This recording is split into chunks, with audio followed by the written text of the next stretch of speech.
Para pengusaha musik yang ingin manggung di seluruh wilayah Kabupaten Pali patut memahami ketentuan waktu tampil apabila tidak ingin peralatan musiknya dilakukan penyitaan oleh petugas.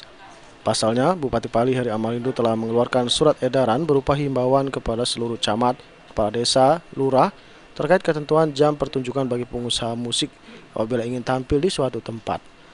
Kepala Satuan Polisi Pamong Praja Kabupaten Pali Zulkopli menjelaskan, himbauan tersebut ditujukan agar pengusaha musik tidak melebihi batas waktu yang dipersilahkan saat menghibur masyarakat, yakni waktu yang ditentukan mulai pukul 7 hingga pukul 17 untuk siang, sedangkan malam mulai pukul 19 hingga pukul 00 waktu Indonesia Barat.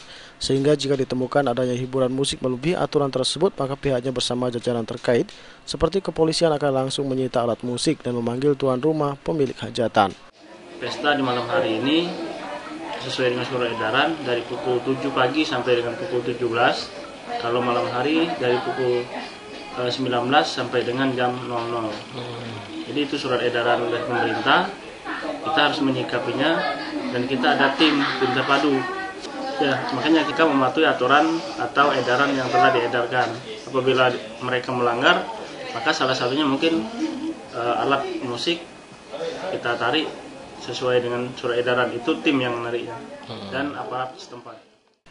Husniawan, PAL TV.